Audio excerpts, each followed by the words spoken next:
اعوذ باللہ من الشیطان اللعین الرجیم، بسم اللہ الرحمن الرحیم۔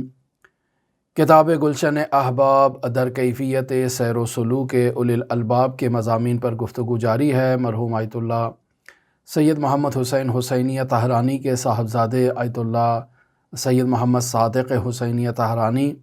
نہایت ہی گراں بہا گراں قدر مطالب کو اپنے والد بزرگوار سے نقل فرما رہے ہیں، اور در واقع طالبان سیر و سلوک کے لیے ایک بہترین نسخہ بیان کر رہے ہیں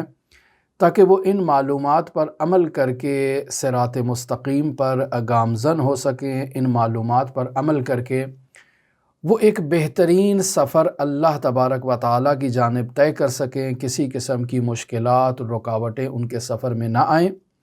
چونکہ ان کے پاس معلومات کا ایک ایسا ذخیرہ موجود ہے جو ایک ایسے عارف کی جانب سے فراہم کیا گیا ہے جس نے اس سفر کو طے کیا ہے۔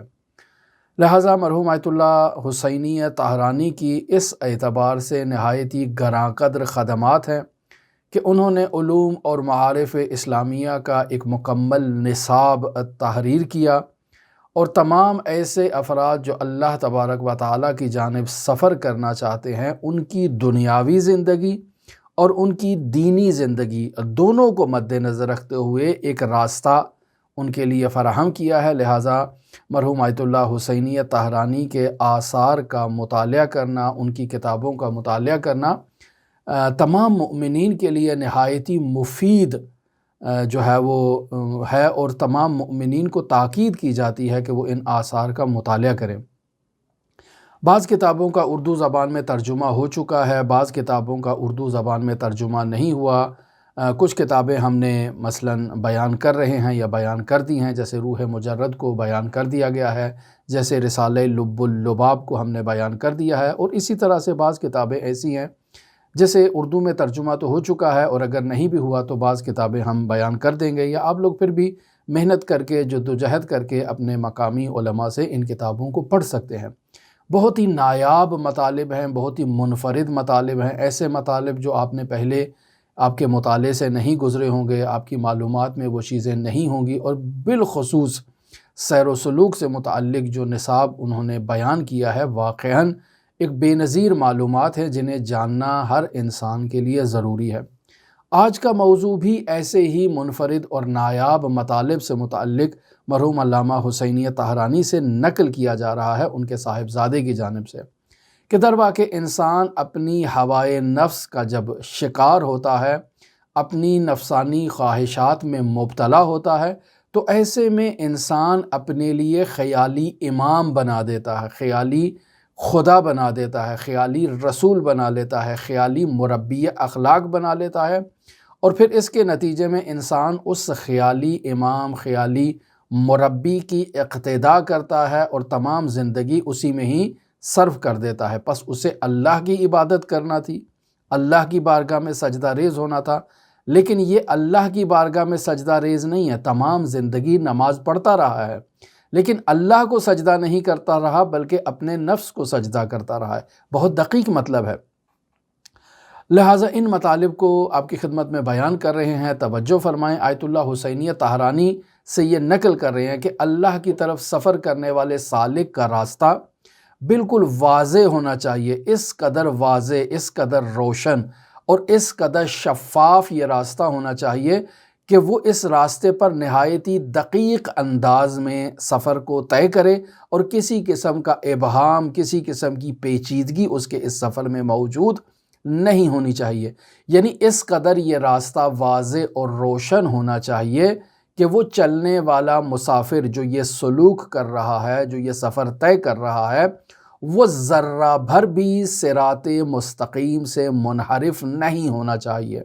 چونکہ اگر صراط مستقیم سے منحرف ہوگا تو اس کا مطلب ہے ضلالت اور گمراہی کی طرف جو ہے وہ قدم بڑھانا شروع کر دے گا۔ جس مقدار میں بھی انحراف کرے گا اس مقدار میں وہ ضلالت اور گمراہی کی طرف قدم بڑھائے گا۔ لہٰذا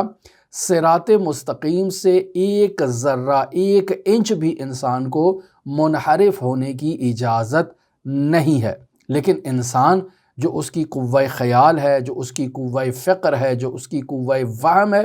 اس میں انسان کے پاس خیالات آتے ہیں، اس میں انسان کے پاس اوہام آتے ہیں، ایسے افکار انسان کے ذہنوں میں خطور کر جاتے ہیں، اور یہ افکار انسان کو صراط مستقیم سے دوسرے راستے کی طرف جو ہے وہ بھٹکا دیتے ہیں اور منحرف کر دیتے ہیں۔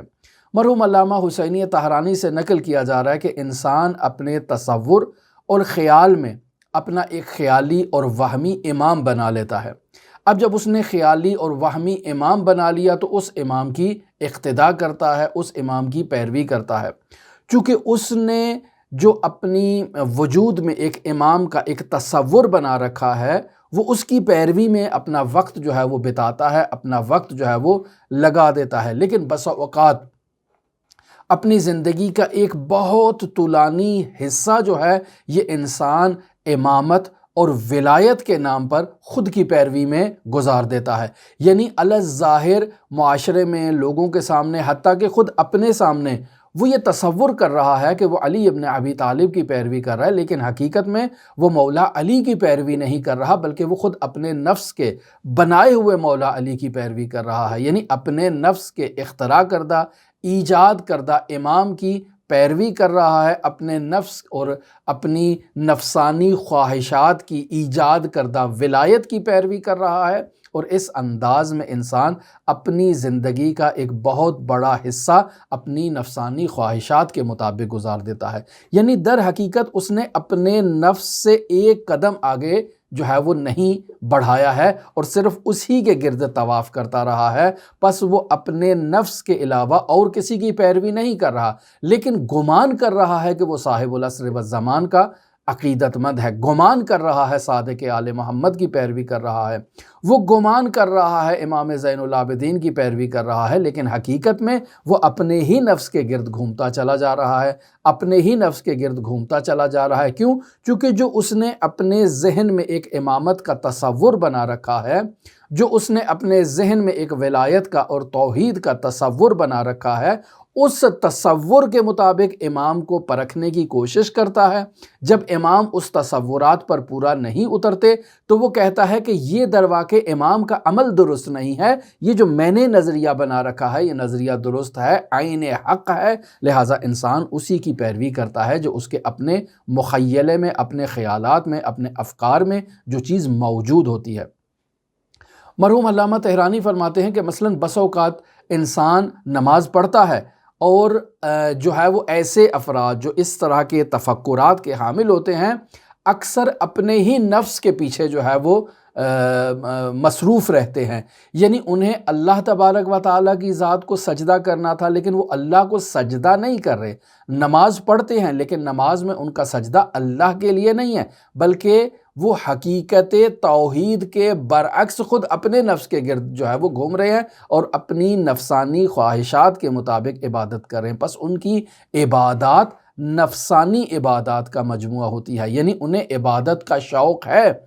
اس کے نفس کو عبادت کا شوق ہے، اس کا نفس اس کو ترغیب دلاتا ہے کہ اٹھو جاؤ نماز پڑھو، اٹھو نماز پڑھو، نماز پڑھو، نماز پڑھو، اور وہ سارا دن نمازوں میں، سارا دن جو ہے وہ کار خیر میں، نیکی کے امور میں سبقت لیتا ہے عبادت کے نام پر، لیکن یہ جتنی بھی وہ عبادات کر رہا ہے یہ اس کے اپنے نفس کی اختراع کردہ اور اپنے نفس ہی کی پیروی ہے اور اپنے نفس ہی کی اقتداء ہے، اللہ کی عبادت نہیں ہے، امام کی پیروی نہیں ہے، امام کی اقتداء نہیں ہے، رسول خدا کی تعلیمات کی اقتداء نہیں ہے، مہدی موعود کی اقتداء نہیں ہے، یہ اس کے اپنے ہی نفس کی جو ہے وہ پیروی کر رہا ہے۔ کیوں؟ چونکہ یہ تمام جو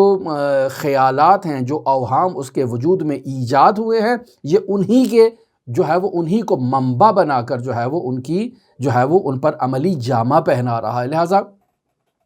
علامہ صادق طہرانی کہتے ہیں کہ کس قدر لذیذ اور کس قدر شیریں مطالب جو ہے وہ ہمارے بابا نے اور ہمارے والد بزرگوار نے یہاں بیان کیے ہیں کہ واقعاً انسان کے لیے واضح اور برہانی ہو جاتا ہے یہ مطلب کہ جو آگے ابھی چونکہ بات آگے چل رہی ہے تسلسل کے ساتھ، تو فرماتے ہیں کہ اگر اس انداز میں اس بحث کو دقت کے ساتھ سمجھا جائے تو واقعاً انسان کے لیے مطلب بالکل واضح ہو جاتا ہے، برہانی ہو جاتا ہے کہ انسان جو اب عبادات انجام دے رہا ہے وہ سب اپنے نفس کی خاطر ہے، وہ انسان کی عبادات کا جو محور ہے وہ انسان کا اپنا نفس ہے، خداوند متعال ہرگز نہیں ہے۔ یہاں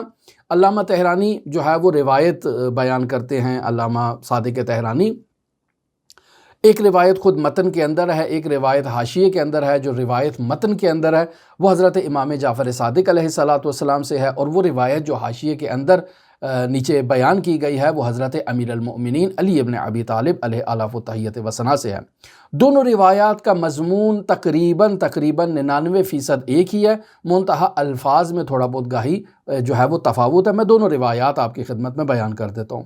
پہلی روایت جو حضرت امام جعفر صادق علیہ السلام کی ہے، یہ روایت ہے مرحوم کلینی نے کتاب شریف کافی جلد نمبر 2 ہے، صفحہ نمبر 84 ہے، اور حدیث نمبر 5 کے تحت حضرت امام جعفر صادق علیہ السلام سے اس روایت کو نقل کیا ہے۔ حضرت امام جعفر صادق علیہ السلام فرماتے ہیں کہ ان العباد ثلاثۃ، کہ بے شک اللہ کی عبادت کرنے والے عباد جو بہت زیادہ کثرت کے ساتھ اللہ کی عبادت کرتے ہیں، ان کے اگر گروہوں میں انہیں تقسیم کیا جائے تو 3 گروہ ان عباد کے بنتے ہیں۔ پہلا گروہ کون سا ہے؟ قوم عبد اللہ عز وجل خوفا فتلک عبادت العبید، ایک گروہ ایسا ہے جو اللہ تبارک و تعالیٰ کی عبادت تو کر رہا ہے لیکن اس کی یہ عبادت اللہ تبارک و تعالیٰ کے خوف کی وجہ سے ہے، یعنی وہ ڈرتا ہے، خوف میں مبتلا ہے، یعنی بالکل ایسے ہی ہے جیسے ایک انسان کے جو ہے وہ سر پر کوئی ڈنڈا لے کر کھڑا ہو اور اس کو یہ خوف ہے کہ اگر میں نے اس کام کو انجام نہ دیا تو یہ ڈنڈے سوٹے سے میری جو ہے نا وہ پٹائی کر دے گا۔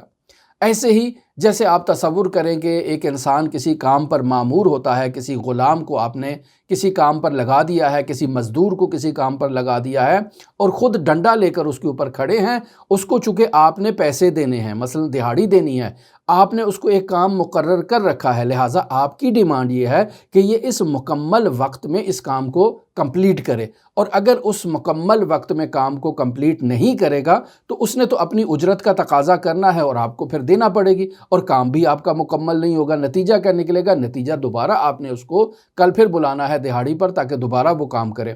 اور یہ کام چور مزدور جو ہے نا وہ لگا رہے گا،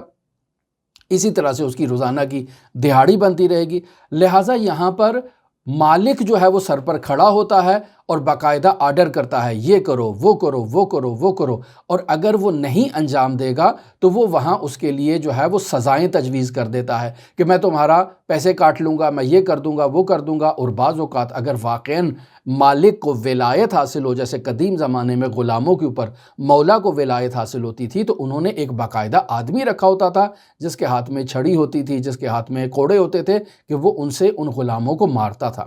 تو خوب اب یہاں در واقع یہ شخص جو خوف الہی میں اللہ کی عبادت کر رہا ہے، اسے یہ خوف ہے کہ یہ جو لاٹھی والا، یہ جو کوڑے والا آدمی کھڑا ہے میرے اوپر، اگر میں نے ذرا سی کوتاہی کی تو یہ ڈنڈے سوٹے سے، یہ کوڑوں سے میری پٹائی کرنا شروع کر دے گا۔ لہٰذا انسان اس خوف سے عبادت کر رہا ہے، اس خوف سے کام کو انجام دے رہا ہے، تو در واقع اس کا عمل اس غلام سے زیادہ مشابہت رکھتا ہے اس عابد کا، کہ جو اللہ کی عبادت تو کر رہا ہے لیکن خوف میں۔ پس حضرت کیا فرما رہے ہیں؟ قوم عبد اللہ عز وجل، ایک قوم ایسی ہے جو اللہ کی عبادت تو کر رہی ہے لیکن یہ عبادت کیا ہے؟ خوفاً، اللہ کے خوف میں ہے۔ جب اللہ کے خوف میں ہے تو عین اسی غلام کی طرح کہ جو اس سوٹا اٹھائے ہوئے شخص کے خوف میں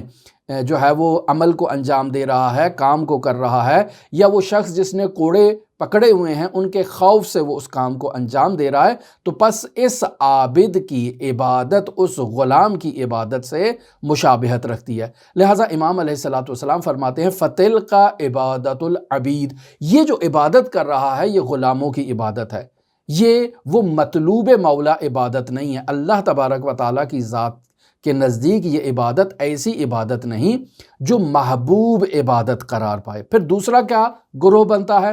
دوسرا گروہ یہ ہے وَقَوْمٌ عَبَدُ اللَّهَ تَبَارَكَ وَتَعَالَى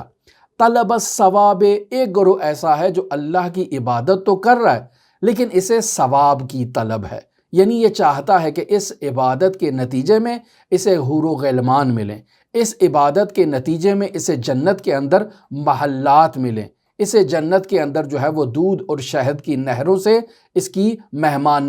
نوازی کی جائے، انواع و اقسام کے طعام، انواع و اقسام کی لذتیں، جو انسان اس دنیا میں جن لذتوں سے اپنے وجود کو جو ہے وہ محفوظ رکھتا ہے کہ میں اس دنیا میں اپنی یہ قربانی دے رہا ہوں لیکن آخرت میں قربانی نہیں دوں گا، اس دنیا میں پلاؤ نہیں کھا رہا ہوں، اس دنیا میں بریانی نہیں کھا رہا ہوں، اس توقع کے ساتھ کہ یہ جو پلاؤ اور بریانی کی جگہ پر میں نماز پڑھ رہا ہوں، اس نماز کے عوض مجھے اللہ تبارک و تعالی جنت میں پلاؤ اور بریانی دے گا۔ اس دنیا میں نے شادی نہیں کی ہے اللہ تبارک و تعالیٰ کے جو ہے وہ عبادت کی خاطر تاکہ اللہ وہاں مجھے ہزاروں حوریں عطا کرے ان عبادات کے نتیجے میں، تاکہ وہ کمی جو میری اس دنیا میں رہ گئی ہے میں وہاں اس جنت میں جو ہے وہ ان حوروں سے پوری کرتا رہوں۔ لہٰذا ایک انسان اس انداز میں عبادت کرتا ہے، پس اس کا لالچ کیا ہے؟ زیادہ سے زیادہ ثواب کو حاصل کرنا، اور اس ثواب کے نتیجے میں وہاں جو اللہ تبارک و تعالیٰ نے اسے انعام و اکرام دینا ہے ان انعامات و اکرام کو حاصل کیا جائے۔ پس کیا فرما رہے ہیں امام؟ وَقَوْمٌ عَبَدُ اللَّهَ تبارک و تعالیٰ، ایک قوم ایسی ہے جو اللہ کی عبادت کر رہی ہے، لیکن یہ عبادت کس لیے ہے؟ طلب الثواب، ثواب کی خاطر ہے۔ پس یہ عبادت کون سی ہو گئی؟ فَتِلْكَ عِبَادَةُ الْأُجَرَاء، یہ تاجروں کی عبادت ہے۔ جیسے تاجر ہوتا ہے، ایک مال لے کر آتا ہے، اس مال کو مارکیٹ میں پیش کرتا ہے اور دیکھتا ہے کہ کون اس کا دام زیادہ لگائے گا، کون اس کی زیادہ قیمت لگائے گا، جو زیادہ قیمت لگائے گا اس کو وہ مال فروخت کر دیتا ہے۔ پس اس کا مقصد کیا ہے؟ اس کا مقصد یہ ہے کہ اپنی متاع، اپنی جنس کو زیادہ سے زیادہ پیسوں میں بیچا جائے۔ تو یہ بھی در واقع نماز پڑھ رہا ہے، لیکن یہ نماز کو اس انداز میں پڑھتا ہے کہ وہ نماز زیادہ سے زیادہ جو ہے وہ فائدہ دے سکے، یعنی ایک نماز ایسے پڑھی جائے کہ اس کے اوپر بالفرض 5 حوریں ملنی ہیں، یہ اس نماز کو اس انداز میں پڑھتا ہے کہ 5 سے 6 ہو جائیں، 6 سے 8 ہو جائیں، 8 سے 10 ہو جائیں۔ تو یہ در واقع عمل کو انجام دے رہا ہے اس لالچ میں کہ اس کے پاس جو ہے وہ تجارت میں زیادہ اس کو جو ہے وہ فائدہ حاصل ہو۔ پس در واقع یہ تجارت کر رہا ہے اللہ تبارک و تعالیٰ کے ساتھ، یہ ثواب کا لالچ رکھتا ہے، یہ جنت کا لالچ رکھتا ہے، یہ مزدوروں والی عبادت ہے کہ در واقع جیسے مزدور جو ہے وہ عمل انجام دیتے ہیں اور دہاڑی کا ان کو لالچ ہوتا ہے، تو وہ در واقع اگر وہ دہاڑی ان کو نہ دی جائے تو وہ اس کام کو انجام نہیں دیں گے، چونکہ وہ مزدور میرا عاشق تو نہیں ہے، وہ آیا ہے کام کرنے کے لیے تاکہ اسے اس کام کے عوض کچھ معاوضہ ملے جو وہ اپنی زندگی کا گزارا اس معاوضے پہ کر سکے۔ لیکن اگر میں اس سے کام کرواؤں اور اسے کہوں کہ میں نے تمہیں دینا کچھ نہیں ہے، بس تم نے میرا یہ کام کرنا ہے، تو وہ ہرگز میرے کام کے لیے نہیں آئے گا، میرے پاس ملازمت نہیں کرے گا، میری خدمت نہیں کرے گا، یہ جو کام میں نے اس کے سپرد کرنا ہے وہ اس کام کو انجام نہیں دے گا۔ یہاں بھی دقیقاً عین اسی طرح سے ہے، یعنی ایک شخص اللہ کی عبادت کر رہا ہے چونکہ اسے معلوم ہے کہ یہ نماز پڑھی تو اس کے اتنے جو ہے نا وہ فوائد ہیں، یہ والا روزہ رکھا تو اس کے اتنے فوائد ہیں، فلاں نماز پڑھی تو پوری زندگی کی قضائے عمری کی جو ہے وہ انسان کو عبادات کا ثواب ملے گا۔ جیسے بعض اعمال ایسے ہیں کہ انسان ان کے ثواب کے لالچ میں کہ بھی فلاں نماز پڑھی تو 60 سالہ زندگی کا ثواب جو ہے وہ انسان کو عطا کیا جائے گا عبادات کا۔ پس میری اگر عمر 50 سال ہے اور میں نے 50 سال میں اللہ کی اتنی عبادت نہیں کی ہے جتنی مجھے کرنی چاہیے تھی، لیکن آج اگر میں یہ نماز پڑھ لوں تو مجھے اس 50 سالہ زندگی میں جتنی بھی اولیاء الہی عبادت کر سکتے ہیں مجھے اس عبادت کا ثواب مل جائے گا۔ لیکن کیا کرنا ہے؟ فقط 2 رکعت نماز پڑھنی ہے۔ پس میں 2 رکعت نماز پڑھ رہا ہوں تاکہ 60 سال کی عبادت کا ثواب حاصل کر لوں۔ پس میری یہ کوشش ہوگی کہ ہر سال اس 2 رکعت نماز کو ادا کروں تاکہ میرے جو نامہ اعمال ہیں ان میں ہر جو نماز ہے اس کے بدلے میں 60 سال کی عبادت ہو، اور جب ان تمام 50 سالہ زندگی کی ان 2 رکعات کو جمع کیا جائے تو میرے پاس تو پوری جو ہے وہ ایک بہت بڑی زندگی کی عبادات کا ثواب موجود ہوگا۔ اب میں وہاں پر جاؤں گا اور جا کر جو ہے وہ اللہ کی بارگاہ میں کہوں گا کہ یہ میں کارڈ لے کر آیا ہوں، اس میں اتنی عبادات ہیں، اس کے عوض جو ہے نا وہ مجھے فلاں دیا جائے، فلاں دیا جائے، فلاں دیا جائے۔ عین اسی طرح سے جیسے ایک انسان جو ہے وہ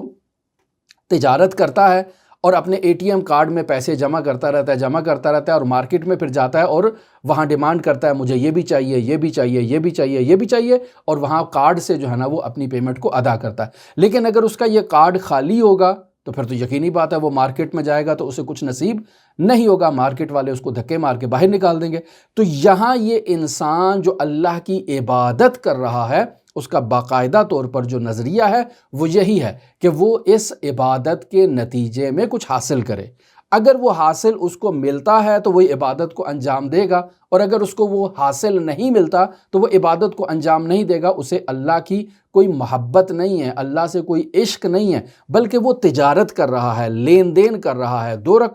رکعت کے بدلے میں 5 حوریں، 4 رکعت کے بدلے میں 10 حوریں، یہ اتنے محلات، یہ اتنی جو ہے وہ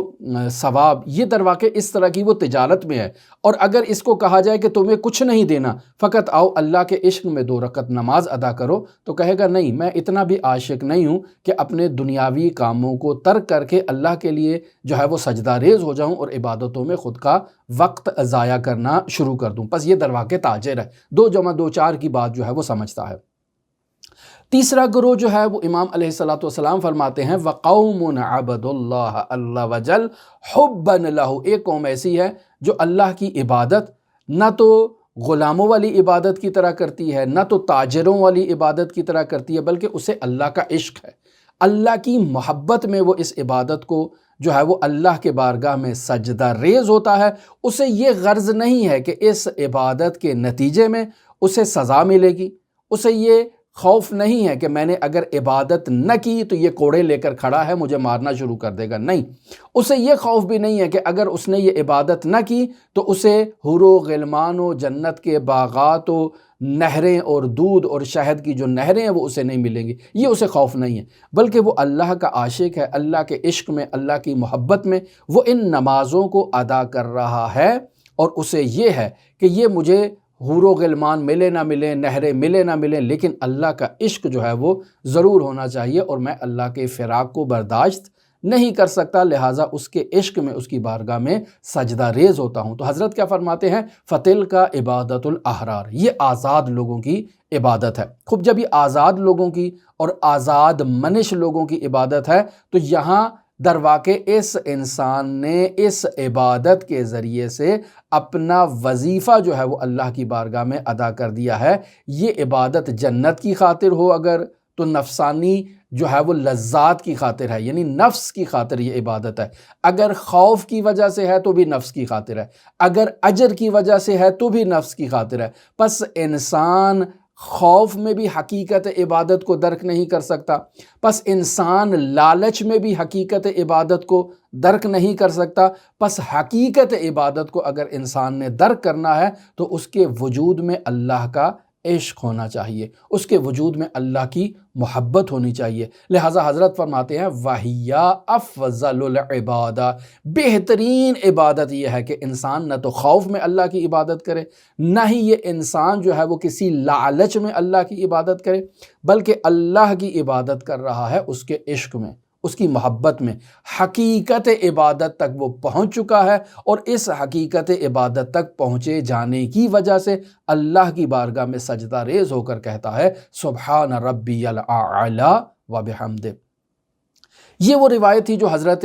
امام جعفر صادق علیہ السلام سے مرحوم کلینی نے کتاب شریف کافی جلد نمبر 2 کے اندر بیان کی۔ وہ روایت جو اس کتاب کے حاشیے میں موجود ہے حضرت سید الاوصیاء امیر المؤمنین علی ابن ابی طالب علیہ الاف و تحیت و ثنا سے کتاب شریف نہج البلاغہ حکمت نمبر 237 ہے، اور صفحہ نمبر 510 ہے، یہ جو ایران میں نہج البلاغہ پبلش ہوتی ہیں اس کا آپ کو ریفرنس دے رہا ہوں۔ بس یہاں پہ حضرت سید الاوصیاء امیر المؤمنین علی ابن ابی طالب بھی عین انہی کلمات کو ادا کر رہے ہیں جو امام جعفر صادق سے ہم نے نقل کی ہیں۔ تو یہاں امیر المؤمنین کیا فرماتے ہیں اِنَّ قَوْمًا عَبَدُوا اللَّهَ رَغْبَةً، ایک قوم ایسی ہے جو اللہ کی عبادت کرتی ہے لیکن وہ عبادت کر رہی ہے جنت کی طرف رغبت کی وجہ سے، ثواب کی طرف رغبت کی وجہ سے۔ فتل کا عبادت التجار، یہ تاجروں کی ہے کہ جسے زیادہ سے زیادہ منافع کی طرف رغبت ہوتی ہے،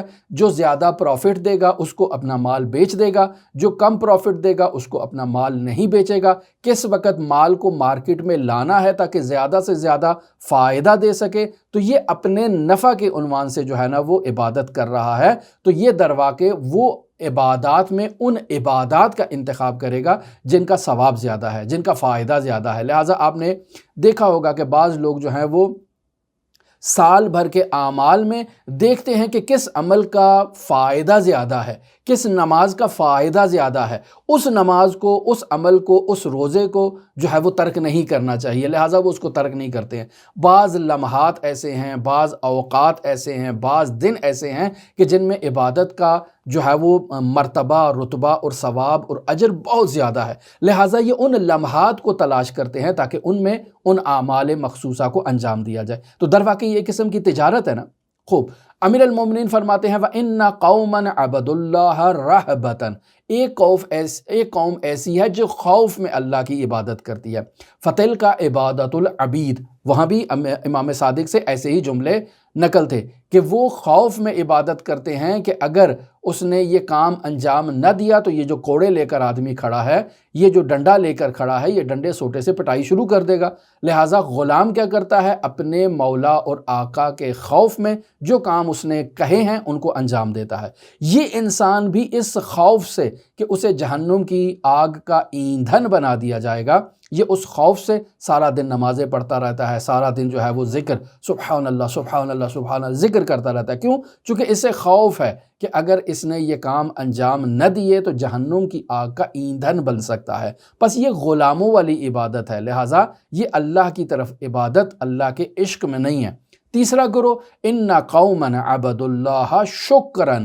ایک قوم ایسی ہے جو اس نتیجے پر پہنچی ہے کہ شکر منعم واجب ہے، یعنی اللہ نے ہمیں زندگی دی، اللہ نے ہمیں صحت دی، اللہ نے ہمیں امنیت دی، اللہ نے ہمیں اتنی آسائشیں دی، اللہ نے ہمیں سانس لینے کے لیے اتنی پاکیزہ آکسیجن دی ہے، اللہ نے ہمیں کھانے کے لیے اتنی ساری نعمات دی ہیں، اللہ نے ہمیں اولاد دی ہے، اللہ نے ہمیں یہ دیا وہ دیا، تمام نعمات ان کے سامنے موجود ہیں، لہٰذا وہ کہتے ہیں اتنی نعمات کے ہوتے ہوئے ہم اس کا شکر نہ کریں تو یہ تو کفران نعمت ہے۔ لہٰذا اگر میں ان میں سے کسی ایک نعمت کے عوض بھی تمام زندگی اللہ کی بارگاہ میں سجدہ ریز رہوں تب بھی میں نے اس کا شکر ادا نہیں کیا ہے، لیکن چلو میں وہ ساری زندگی تو نہیں کر سکتا، لیکن یہ جو دن بھر کے اوقات میں کچھ مخصوص عبادات اللہ نے میرے لیے معین کی ہیں، میں ان اوقات میں اللہ کی بارگاہ میں کھڑا ہو کر کہتا ہوں لبیک لبیک، اے میرے پروردگار میں تیری بارگاہ میں حاضر ہو چکا ہوں اور تیری بارگاہ میں اپنی حاضری لگا رہا ہوں کہ میں شکر منعم کے لیے حاضر ہوا ہوں۔ پس یہ قوم اللہ کی عبادت اللہ کے شکر میں کر رہی ہے۔ فتل کا عبادت الاحرار، یہ آزاد منش افراد کی عبادت ہے۔ لہٰذا حضرت سید الاوصیاء کیا کہتے ہیں؟ فرماتے ہیں وَهِيَ افضل العبادہ، یہ شکر منعم میں انجام دی جانے والی عبادت افضل ترین عبادت ہے۔ لہٰذا انسان کو اللہ کی بارگاہ میں یہ تقاضا کرنا ہے کہ اللہ اس کے وجود میں محبت سے اس کے وجود کو سرشار کر دے۔ کیوں؟ چونکہ اللہ نے اگر اس انسان کو محبت کا رزق عطا کیا تو یہ اللہ کے عشق میں، اللہ کی محبت میں اللہ کی عبادت کرے گا۔ اس کے وجود میں اگر یہ شکر منعم کے واجب ہونے کا فلسفہ اگر اس کے وجود میں یہ آ گیا تو وہ اللہ کی عبادت کرے گا، اللہ سے کبھی غفلت اختیار ہرگز نہیں کرے گا۔ لہٰذا مفاتیح الجنان میں صفحہ نمبر 125 ہے مناجات المحبین، وہاں باقاعدہ یہ دعا موجود ہے کہ اللہم ارزقنی حبک، اے میرے پروردگار اپنی محبت کو میرا رزق قرار دے، یعنی انسان اللہ کی محبت کے رزق کا مطالبہ کرتا ہے۔ ہم بارہا اس موضوع کی طرف اشارہ کر چکے ہیں کہ بس اوقات ہم لوگ سمجھتے ہیں کہ شاید یہی انار و انگور و گندم و جو و خربوزے یہی شاید رزق کا مصداق ہے۔ نہیں عزیزان محترم، یہ جو اللہ نے ہمیں صحت دی ہے یہ بھی رزق ہے، اللہ نے ہمیں یہ جو امنیت دی ہے یہ بھی رزق ہے، اللہ نے ہمیں یہ جو زندگی دی ہے یہ بھی رزق ہے، ہمیں بیماریوں سے جو امان عطا کی ہے یہ بھی رزق ہے، اللہ نے ہمیں صحت و تندرستی عطا کی ہے یہ رزق ہے، جو صحیح و سالم تندرست اولاد عطا کی ہے یہ رزق ہے، جو ملک میں امنیت دی ہے یہ بھی رزق ہے، یہ جو اللہ نے اپنی نعمتوں کی فراوانی ہمارے لیے کی ہے یہ بھی رزق ہے۔ اور اسی طرح سے اللہ اگر ہمیں محبت دیتا ہے کہ ہم اللہ سے محبت کریں تو یہ بھی اللہ کا معنوی رزق ہے انسان کے لیے۔ لہٰذا یہاں دعا کی جا رہی ہے کہ اللہم ارزقنی حبک، اے میرے پروردگار اپنی محبت کو میرا رزق قرار دے دے۔ یعنی اگر اللہ کی محبت انسان کے دل میں آ جائے تو اس کا نتیجہ کیا ہوگا؟ اس کا نتیجہ یہ ہوگا کہ انسان اس محبت کے نتیجے میں خود بخود اللہ کی عبادت کرے گا، اللہ کے سامنے سجدہ ریز ہو جائے گا۔ اس محبت کے نتیجے میں انسان اس محبت کا رنگ اختیار کر لے گا اور اس محبت میں رنگین ہو جائے گا۔ محبت کے جو لوازمات ہیں کہ انسان اپنے محبوب کے عشق میں مبتلا رہتا ہے، اپنے محبوب کی جو پسند اور ناپسند کا خیال رکھتا ہے، اپنے محبوب کے سامنے ہمیشہ انسان جو ہے وہ خاضع اور متواضع ہوتا ہے، گڑ گڑاتا ہے، اور اپنے محبوب کی جو پسند اور ناپسند کے پیچھے انسان ہر وقت اس کی رضا حاصل کرنے کے لیے انسان تغودو کرتا ہے، جد و جہد کرتا ہے۔ پس اگر اللہ ہمیں اپنی محبت کا رزق عطا کرے تو اس رزق محبت کے نتیجے میں عبادت خود بخود آ جائے گی۔ اور اگر انسان کے وجود میں یہ محبت نہ ہو تو انسان جتنے بھی اعمال انجام دے گا یا تو وہ خوف میں ہوں گے یا وہ تجارت میں ہوں گے، انسان ان عبادات کی، ان اعمال کی حقیقت تک اور ان کی حقیقی ویلیو کو ہرگز نہیں پہنچ پائے گا اور ہرگز درک نہیں کر پائے گا۔ لہٰذا انسان ان اعمال کو کمال تک محسوس نہیں کر پائے گا، ان اعمال کے جو کمال اور باطنی جو ایک بلندی ہے ان کو درک نہیں کر پائے گا، لہٰذا وہ ان اعمال کی معرفت نہ رکھتے ہوئے ان کو ترک کر دے گا۔ لہٰذا بہت ہی اہم موضوع، اور وہ جو موضوع بیان کیا کہ اولیاء الہی اور نافرمان افراد، اس موضوع پر کل آپ کے ساتھ گفتگو رہے گی کہ انسان بس اوقات اپنے بنائے ہوئے خدا کی عبادت کرتا ہے، اپنے بنائے ہوئے رسول کی جو ہے وہ اقتدا کرتا ہے، اپنے بنائے ہوئے امام کی پیروی کرتا ہے۔ یعنی اگر اس کے جو ذہن کے اندر توحید کا تصور ہے، جو نبوت کا تصور ہے، جو امامت کا تصور ہے، جو مربی اخلاق کا تصور ہے، اگر اس کا جو استاد ہے اس کے اپنے تصورات کے مطابق نہیں ہوگا تو وہ کہے گا نہیں یہ غلط ہے، یہ غلط ہے، مجھے ایسا استاد نہیں چاہیے۔ بے انتہا اس کی مثالیں پیش کی جا سکتی ہیں علماء کی زندگی میں، اہل بیت علیہم الصلوۃ والسلام کی زندگی میں، اور انشاءاللہ کل اس موضوع پر جب گفتگو ہوگی تو کچھ مثالیں بھی پیش کی جائیں گی۔ دعا گو ہیں خداوند متعال